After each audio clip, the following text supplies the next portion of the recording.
Deus, a toda a igreja reunida nos quatro cantos do mundo, paz seja convosco. O Senhor Jesus, ele disse, aonde estiverem 2 ou 3 reunidos em meu nome, ali eu estarei presente. Ele está conosco, ele está comigo aqui e está com você aí.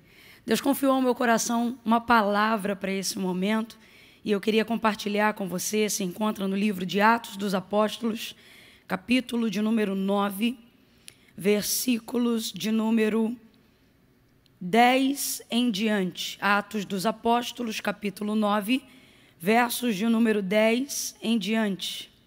Diz assim o texto sagrado: havia em Damasco um discípulo chamado Ananias, e disse-lhe o Senhor em uma visão: Ananias.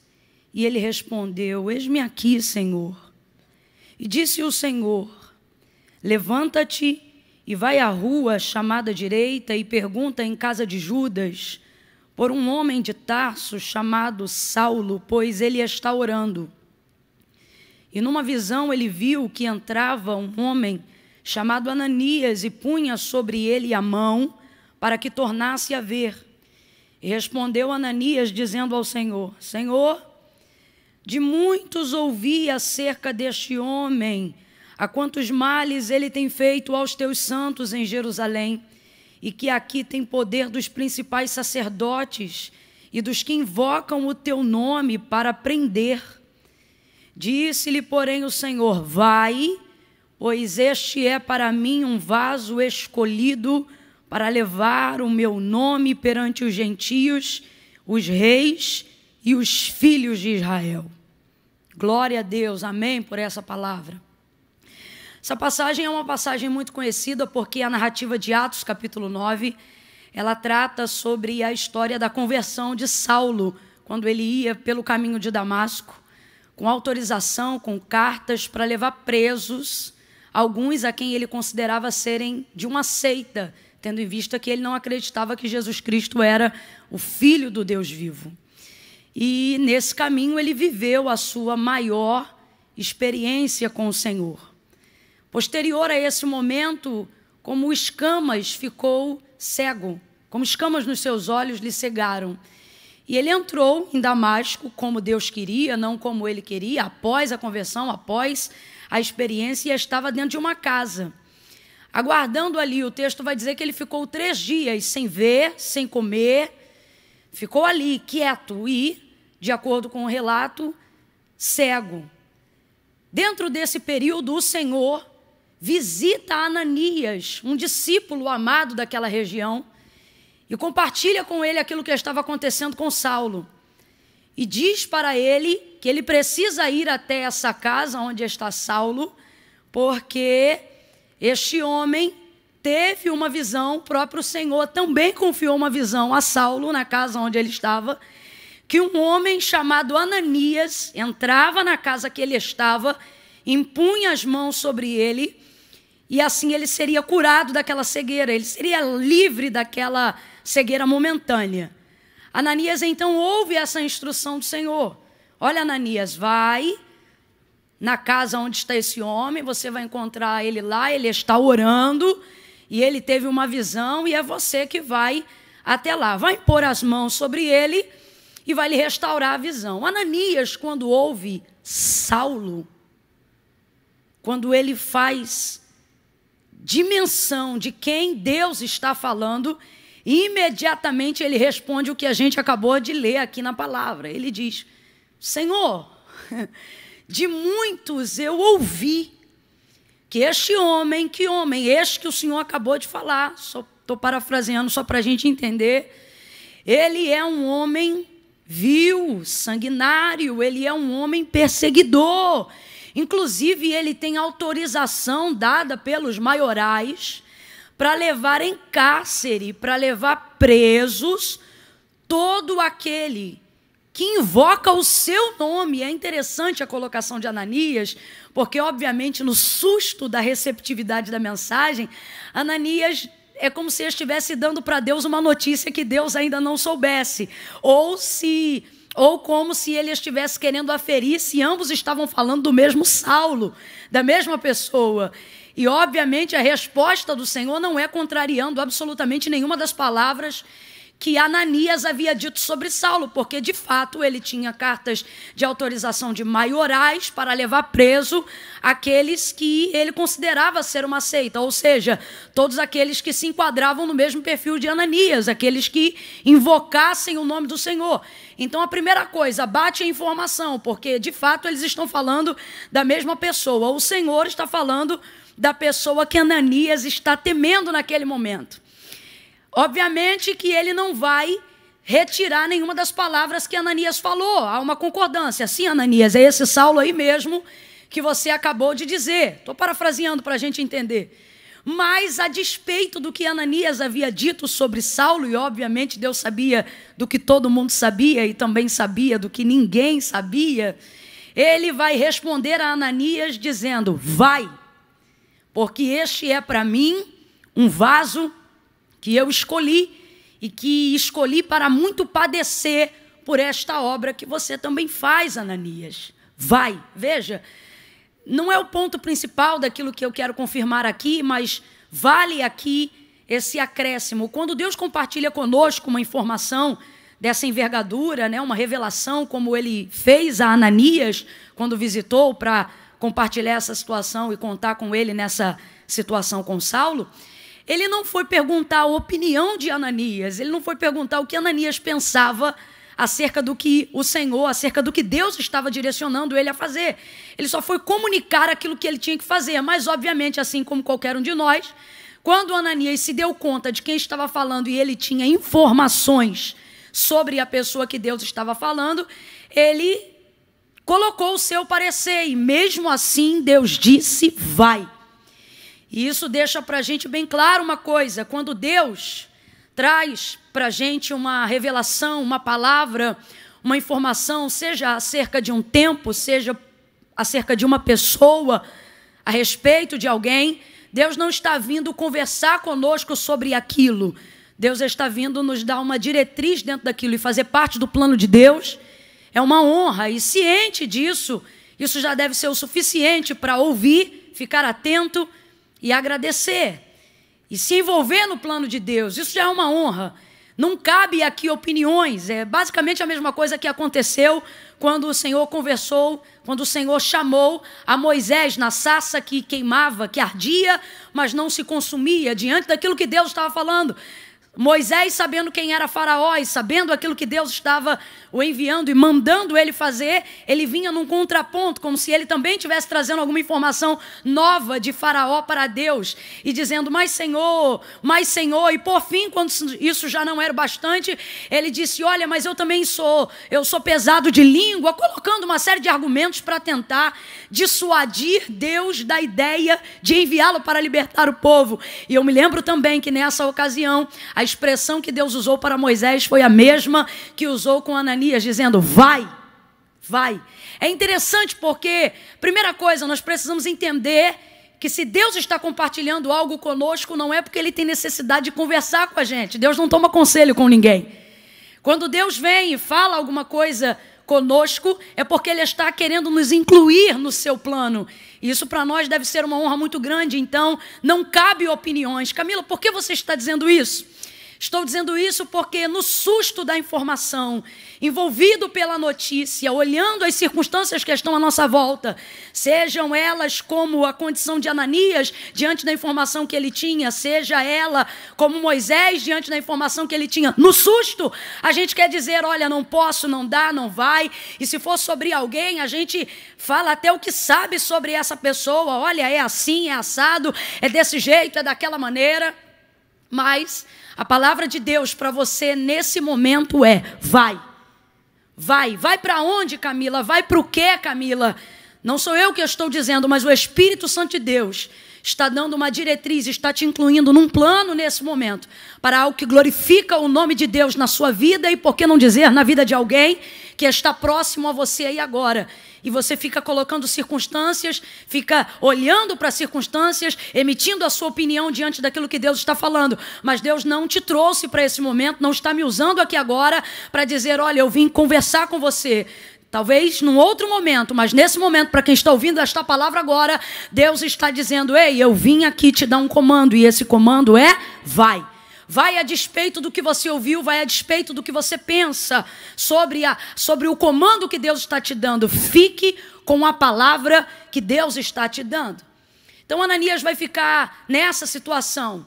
E então o Senhor Deus vai dar esse comando e vai dizer: vai, porque ele é para mim um vaso escolhido. Se eu posso parafrasear o que Deus está dizendo a grosso modo, Deus está dizendo: Ananias, meu filho, eu não vim pedir a tua opinião, eu vim exigir a tua obediência, discípulo do Senhor. E nós precisamos entender que existem algumas diretrizes, algumas direções que Deus nos dá em tempos específicos, seja sobre a nossa vida, ou seja sobre a vida de alguém, que não cabe nenhum outro comentário, que não cabe nenhuma outra posição, a não ser a obediência.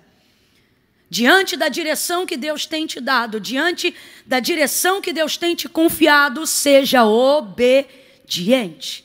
Ananias vai obedecer. E uma das coisas que fala muito para mim nesse versículo que nós acabamos de fazer menção, é como nós somos influenciados a desfazer o que Deus quer que nós façamos por causa da opinião e do que muitos pensam e dizem ao nosso respeito.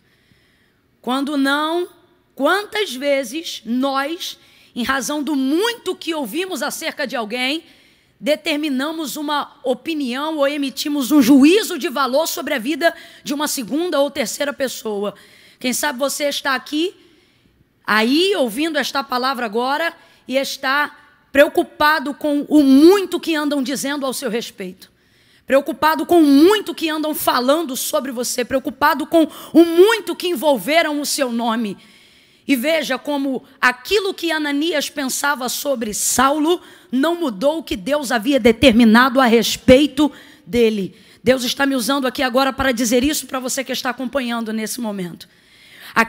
O muito que dizem sobre nós não tem o poder de rasgar, anular ou mudar o tudo que Deus sabe sobre nós.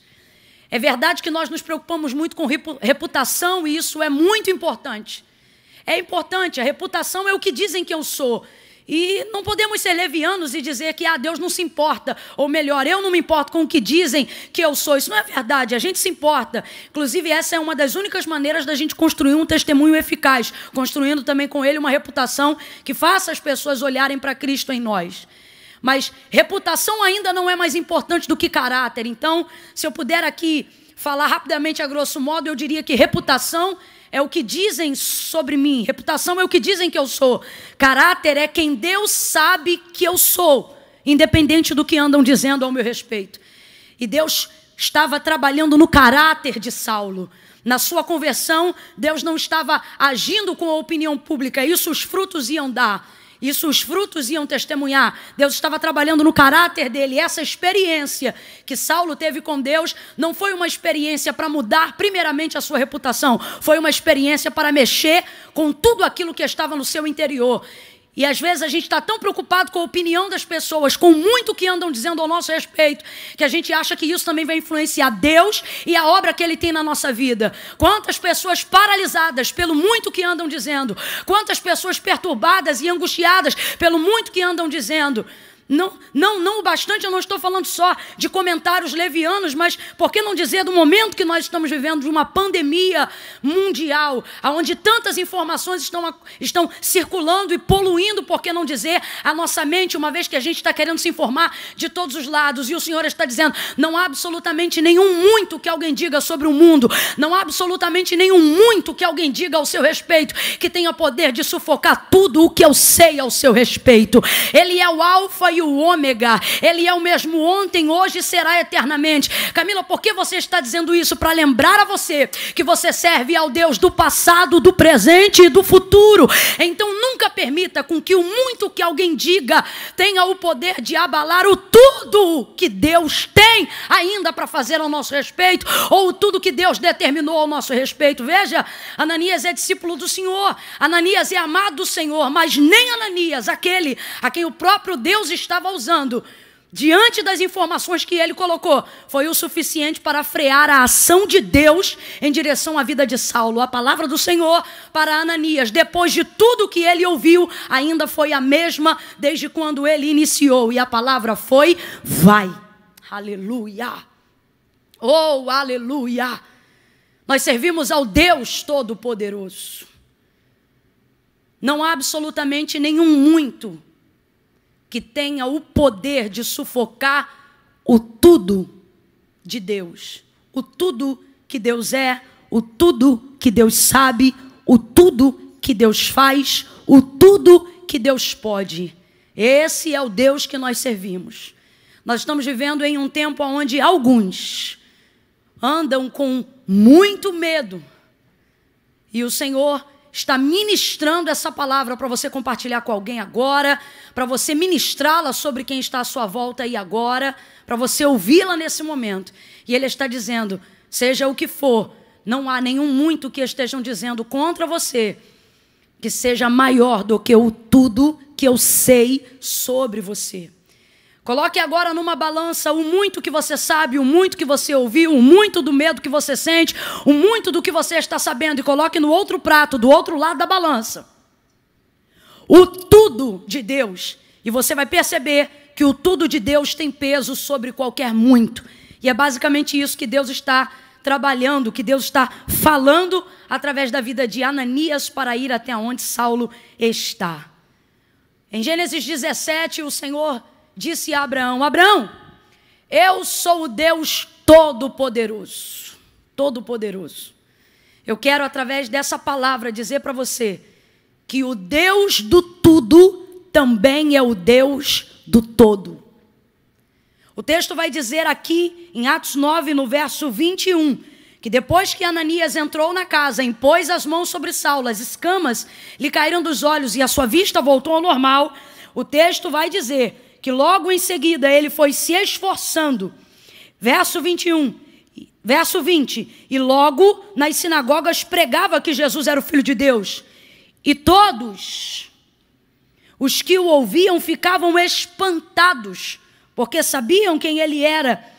E diziam, não veio aqui para levar alguns dos principais sacerdotes, não veio aqui para levar preso a mando dos principais sacerdotes?